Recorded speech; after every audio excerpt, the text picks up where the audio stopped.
Good afternoon, everyone, and welcome to our bi-weekly Oils and Fat webinar. Hello, Gehrman. How are you? Nice to see you. Hey, María, yeah, good to see you as well. Very good on my side. A lot of thinking and analysis of the recent events, obviously, which we will discuss today.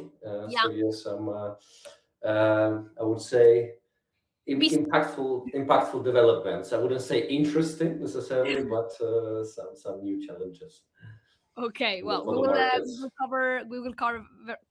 we will cover most of them, of course. And we can kick off, of course, right now.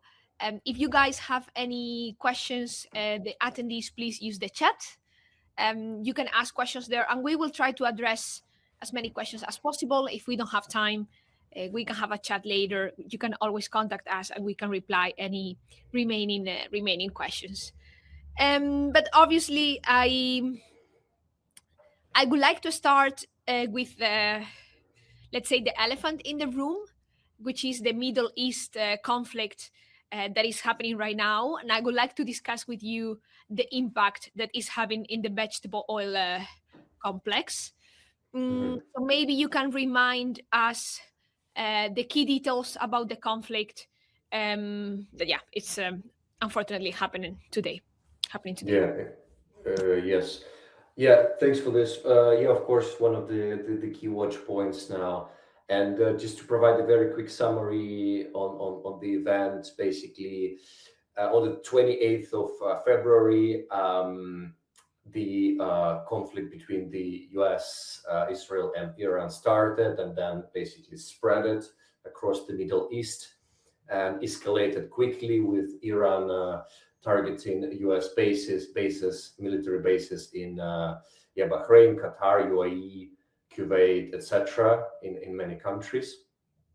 And one of the important things, of course, that Iran said there would be no safe passage through the Strait of Hormuz, which handles about 20% of the global oil supply. And also adjacent Gulf waters have been flagged as high risk, basically prompting carriers to reroute or seek shelter. And also some of the carriers, they suspended or limited Suez Canal transits. It's very important. So diverting around the Cape of Good Hope, and we'll discuss it maybe in a bit more detail during the webinar.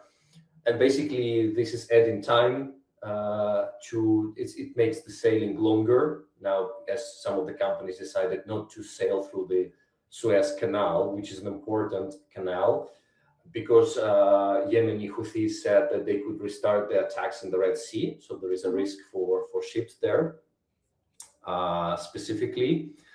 And this is the key summary, the summary for the key things related to it.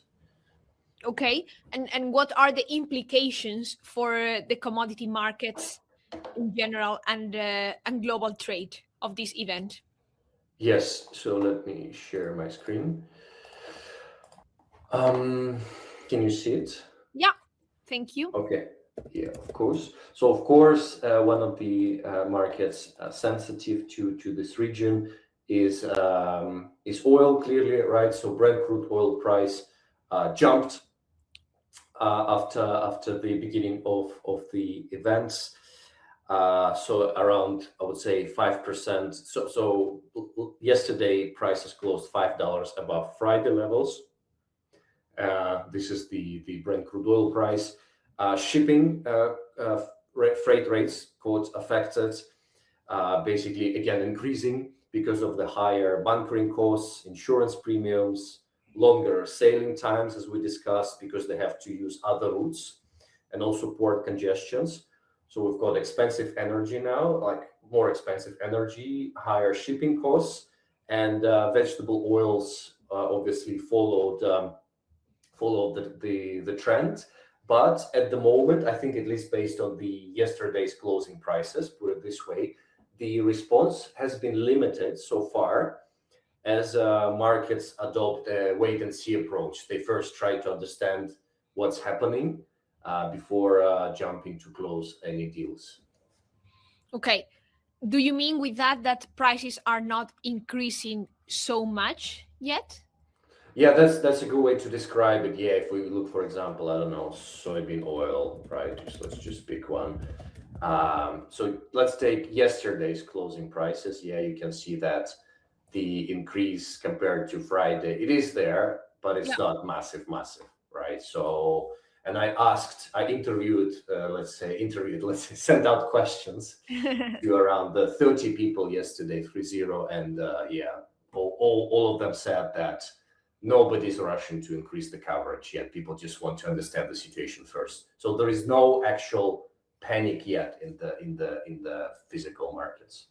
Okay. Okay. Well, that's a good message. Positive message for now, at least for our procurement managers. Um, is there, because I ask you more at a general level, let's say, is there any Mhm. specific impact on individual vegetable oils, like for example, palm? Mhm, mhm. So yeah, before going to the into the individual level, so the common for most of the vegetables, of course, is the logistics part of it. As we discussed, shipping costs are rising. There are delays and disruptions, and this, of course, impacts CIF prices clearly, right? Of course, yeah. And delivery times, yeah, let's take, for example, lauric oils, which go to Europe from the Southeast Asia, as an example. And of course, there is a connection with the biofuel markets there. And for palm, clearly, yeah, if we just pick palm oil price, you can see the recent rebound and prices kept increasing today. Again, not crazy, but you can see the increase is tangible from the Friday.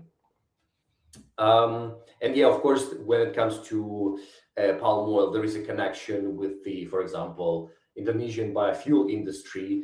And just to remind to people, the Indonesian government decided to wait a little bit with the increase of biofuel mandates. Remember, there was, Maria, there was a lot of discussions on the B50, right? Yeah. Including The B50 during our implementation. yeah, B50 implementation in Indonesia. So eventually they decided to postpone. They didn't name any specific deadlines, but a lot of people assumed that it would be 2027, right? So they would just keep their current mandate. But if oil prices stay high, if they stay at these levels, then in theory it would make B50 more realistic this year. Again, it's too soon to say, and it's a speculation, but that's what what these kind of comments some players shared with me. Yeah. And of course, yeah, people are also thinking how the festive demand tied to Muslim celebrations, how it will be affected in the Middle East with the logistics and military actions. Mm-hmm. We need to see if there will be any impact on the palm oil demand there as well. Mm-hmm. But overall, yeah, these are speculations too soon to make. And as I said, there is a lot of wait and see mode now. And some people said that they, for example, wait until the second part of this week or till the next week to see how the situation is evolving with the Yeah. conflict. More like the real implications, let's say. Yeah, like real implication and also the length of the conflict, right? People just trying to understand how big it is, for how long it will be there, what will be the implications on the actual production of oil Yeah. or and energy in the region and transportation of it, etc., etc. So still too many questions. Yeah. One quick question that I got today actually is Hmm. because you show the prices in origin, for example, like BMD, CBOT. Hmm. Can we see already an impact on the SIF prices, like delivered or not yet? Because normally also they tend to react a bit later. Yeah, they tend to react a bit later. It depends actually on the paper market. Depends if it's a paper market or a physical market. But as you could, if you could see the increase in the BMD, normally that's proportional in the CIF Yes, markets, yeah, right? yeah. So a lot of, for example, importers in Europe or refineries or whatever kind of players, they use BMD as a basis of their calculations. And they, for example, when they sell refined products Mhm. to buyers in Europe, refined palm oil, they use BMD in the calculations. Then they on top shipping costs, import duties, export duties, refining costs. But most likely it will be the increase in BMD, for example, it will get reflected in the contracts that buyers have Mhm. with the Mhm. suppliers now. Okay, that's clear. And are there any other interesting developments in the palm oil market? Yeah, so in parallel, of course, everybody is trying to estimate the S&D for February for Malaysia, and multiple companies reported that palm oil stocks, of course, as expected, will decrease maybe by 7-8%, Mm-hmm. and production will decrease maybe by 15-20%, and exports are expected to fall by around 20%. So this is within expectations. We need to see what the actual numbers show. But of course, the stocks in Malaysia, they still tangible. So if I show my screen and we get to Malaysian stocks, let me go to, I've got a lot of dashboards from the POC, as you can see. Okay, palm oil Malaysia. Yeah, you can see clearly on the chart that stocks are still on the high level, even though they are declining. They declined in January, etc. They still above averages Average. from the previous years. Yeah, so Yep. that's why prices for palm oil prices, they mainly increased because of the Brent crude oil price increase. But yeah, stocks still need to decline further substantially to give proper support to prices, right? So at the moment, it's not going to give, let's say, a very strong boost to the prices, this decrease in stocks. Stocks needs to decrease a little bit further. Yeah, indeed. It needs to be a bit lower for prices to increase, basically. Exactly. Cool. Well, thanks for that. That's super clear. Um, we have started, of course, discussing the connection between biofuels and vegetable oils, right? Let's turn to soybean oil, because Hmm. I want to know the developments on the U.S. Hmm. biofuel policy. Is there Hmm. any specific impact on soybean oil prices stemming from the Middle East conflict? Hmm. Yeah, that's a good question as well. Let me just put on the screen the CBT soybean oil price. Um, yeah, for example, here, by the way, you can see interesting developments in the Latin American prices. A quick note. At the moment, the US benchmark, CBOT, is primarily domestic market driven and driven by the expectations of the biofuel policy finalization by the Mm-hmm. US government in March. And because the consumption of soybean oil in the US has not been increasing massively, it did increase, but stocks are quite high. So the production is very active in the US of soybean oil, but the consumption increasing not so much at the moment. That's why they get high soybean oil stocks. But as you can see, the line is still going to the sky, and that's because of the expectations of the biofuel policy finalization. And you asked me about the developments there, and yeah, I think the EPA, in U.S. Environmental Protection Agency, they said that they would send the proposal. I think they did it last week, or they're going to do it this week. The proposal for the new blending mandates to the White House, and also there were news that the government plans to reallocate at least 50% of the exempted biodiesel blending volumes to large refineries. Mm-hmm. So before that, to give you a context, some small refineries in the US, they were allowed not to blend biodiesel, right? But the government said we need to keep the blending at the good levels. That's why they said, okay, then large refineries will do the blending, which means that the demand for soybean oil will still, is still expected to be strong, right? So these two factors that probably in March, at least that's what the government said, the EPA might finalize the biofuel policies and the government itself, and also the confirmation about the reallocation of the exempted biofuel volumes will be finalized. and that's why prices are very strong at the moment. And of course, yeah, because of the Middle East conflict as well. But as you can see, the Latin American prices, they live in their own reality. They are Yeah. basically creating a discount to US soybean oil. And that's because palm oil is quite competitive, right? Palm Mm. oil price is quite competitive. And Argentinian soybean oil needs to, better priced for example, Indian buyers. But in terms of Middle Eastern developments impact on the oils, yeah, I mean, probably maybe very superficial view that Black Sea sunflower oil that travels to India could be logistically impact if some companies decide not to go through the Suez Canal, right? So there could be longer delivery and maybe more expensive delivery to Asia from the Black Sea of sunflower oil. Potentially, we need to see it to materialize yet. Whereas Argentinian soybean oil, for example, it's easier logistically to deliver it to Asia, right? In theory. So just because of the logistical routes used for Mm. this. Mm. So these are so far, let's say, potential expectations around logistics. But again, we need to see the materialization of it. Yeah, no, I understand. Indeed, when I listen to you, it sounds to me like the first implications are mainly logistics, right? Mm-hmm. Like the Mm-hmm. Black Sea sunflower oil trade to Asia, and then we have to see the if there is a bigger implication on prices. But indeed, Mm-hmm. we need to monitor that. Mm-hmm. Now that we were touching sunflower oil, are there any other important developments in the sunflower oil markets apart from the what we just discussed? Of course. Let me go to the sunflower oil widgets. Now I can, you see, I can switch easily now between the POC widgets and show stuff.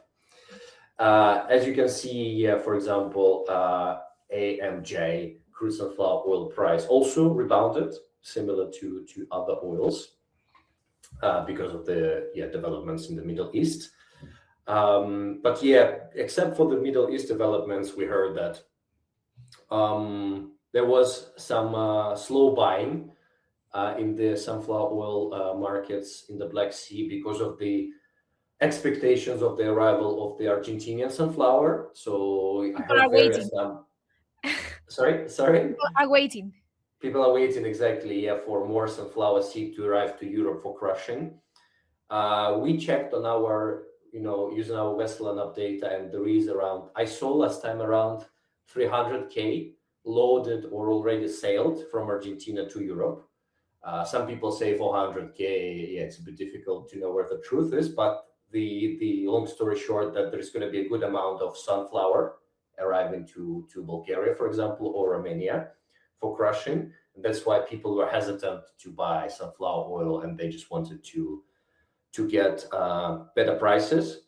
And overall, yeah, Argentinian situation is looking interesting because if we go to the supply and demand widget, in January, the sunflower oil production was 142,000 metric tons, almost 143 in Argentina. And this is the highest amount seen in January. I think it's a record for January because, for example, January last year was only 80,000. That's the second factor. So not just sunflower seed arriving from Argentina, but also sunflower oil, for example, to India. And also, yeah, we see based on the numbers that some of the non-EU Black Sea countries are having larger sunflower oil stocks and sunflower stocks, which are building up, and they will need to come to the market eventually, right? Yeah. So there are some, if I conclude, there are some expectations of a better supply of sunflower oil in the second part of the season.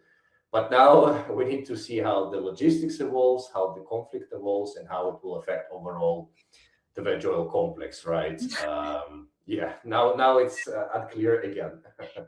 It looked like, of course, we need to see, but it looked like with the arrival of the Argentinian seeds, after many months of really high sunflower oil prices, now there was coming some relief for procurement managers, but now we also need to monitor the Middle East conflict. Yeah, exactly right. A lot of people, they were So like, okay, yeah, we'll buy soon sunflower oil at better prices, but we yeah, need to see now how it goes. Maybe yes, maybe no, we don't know.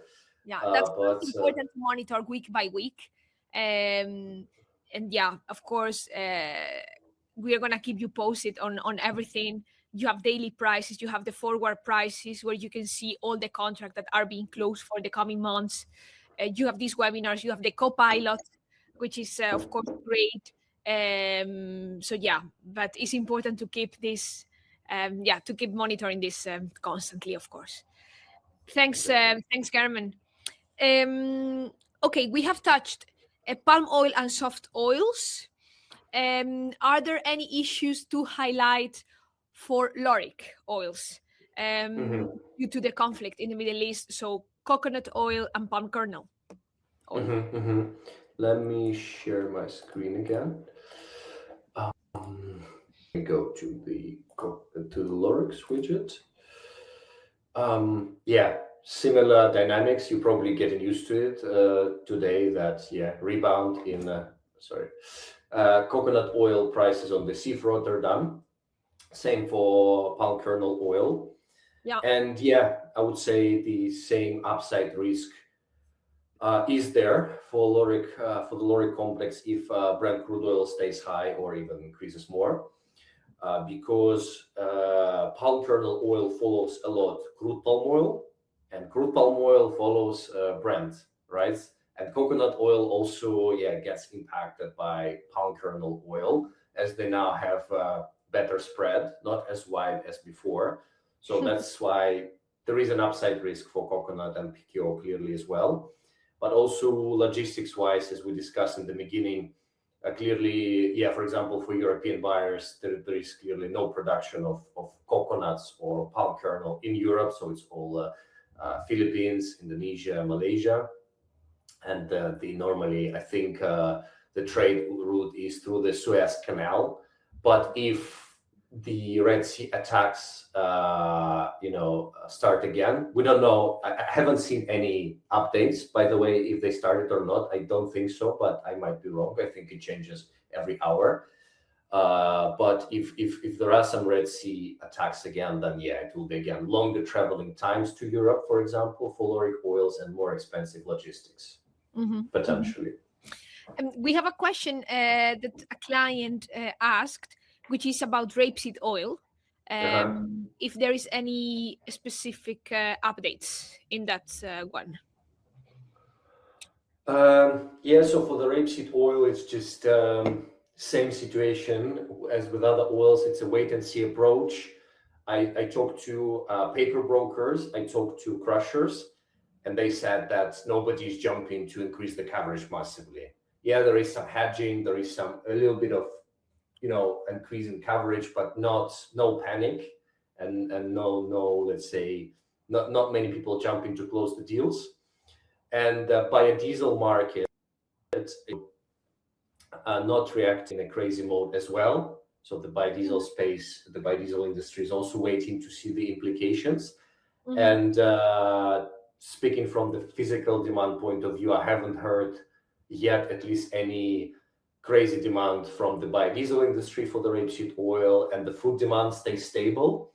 So I would say, similar trends as with other oils. Wait and see approach, see what happens in the second part of the week, see what happens next week, and only then take decisions on whether to buy or sell or store, etc. But at the moment, quiet. I would say people say quiet, low liquidity. People just stay away. Yeah. Okay. So similar to the rest of the oils, logistic implications and not super higher prices yet. At least. Let me show the price. I think it's good that you touched it. Let me show the price. Let's see. Maybe it changed. There was another increase. Okay, but again, nothing extremely crazy. It is increasing, but quite strong increase. But nothing way too crazy. But you can see it's getting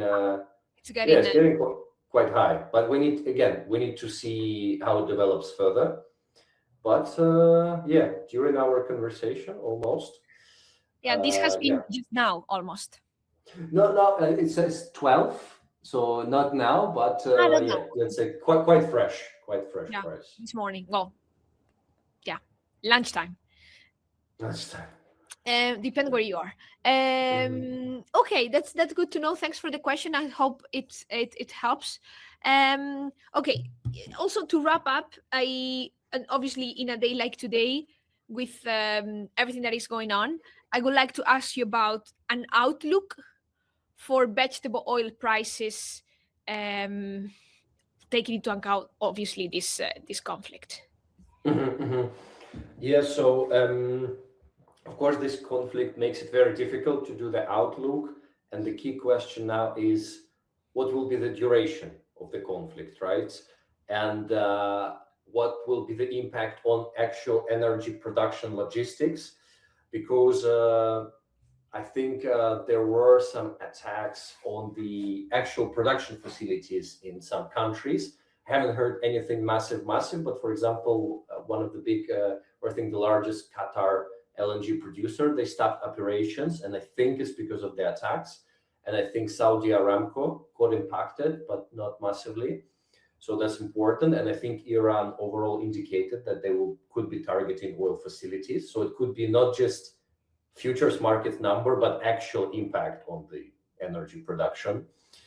And yeah, getting back to the length of this conflict, the US indicated could be 4 or 5 weeks. I mean, the President Trump specifically. Yeah, that's the only, I think, proper timeline I heard. And then other countries, they just speculate or they don't give any specific timelines.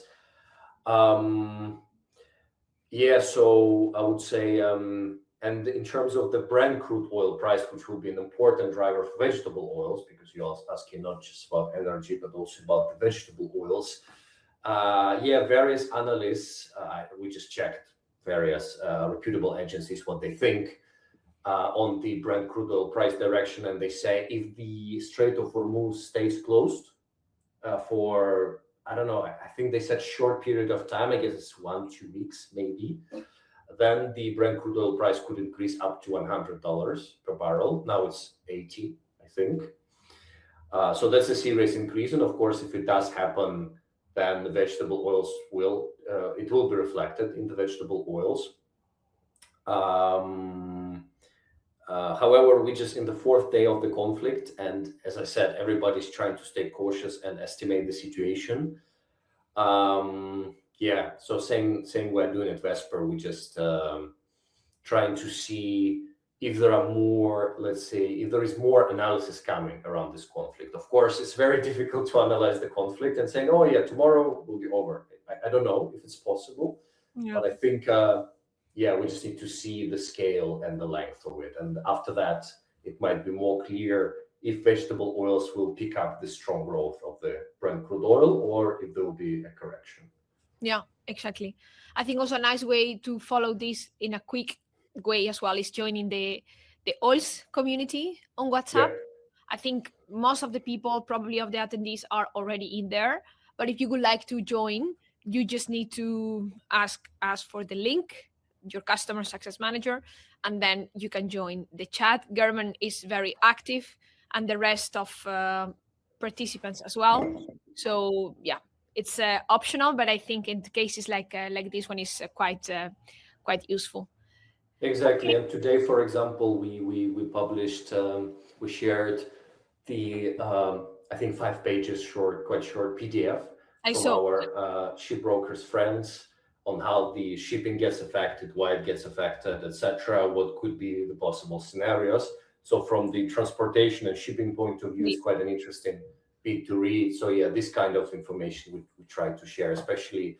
I think the chat becomes a bit more active during the crisis Of course. periods. Yeah, so Yeah, when everything is okay, it's people they do participate, but in the crisis times, yeah, it's a bit yeah, more active. yeah. No, I understand. Would you like to share a bit of an outlook on palm and soybean specifically, or is similar to what you just said? Yeah, it's similar to what I said. I think Q1 we need to see, and we need to see if there is any spillover into Q2. But if everything returns to normal, which we don't know if we'll do or not in Q2, there could be, again, a potential decrease in palm oil prices if the production recovers in Malaysia and Indonesia. And then Q3 price recovery. With Q4, people will be trying to look at the impacts of the Indonesian land seizures, how the production is looking, and also B50 for 2027. So maybe Q3, Q4, there are some upside risks for palm oil compared to Q2. And for the US, of course, everybody's waiting for the biofuel news, which will set the price direction. And based on that, it could be more upside for soybean oil price, or if the biofuel policy turns out a bit disappointing, there could be potentially some downward direction we need to see. But soybean oil has some upside potential going further. CBOT, soybean oil specifically. As you can see, those were detached Latin American prices and US soybean oil prices. Yeah. Okay.